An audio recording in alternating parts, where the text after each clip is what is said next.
तो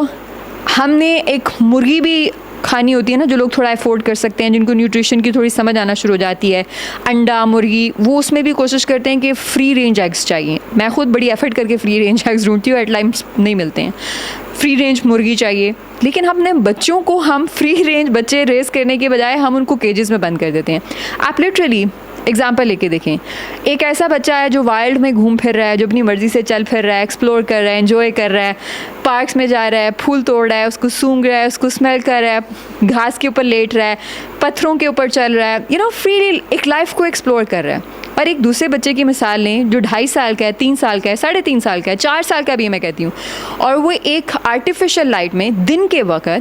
वक्त वो आर्टिफिशियल लाइट वाले एक कमरे में बैठा हुआ है जिसमें एसी चल रहा है, आर्टिफिशियली जो एनवायरनमेंट है उसको उसके बैठने के लिए साजगार बनाया गया है, और उसके सामने मैनी अ टाइम्स स्कूल में वी नो कि सिखाने के लिए राइम्स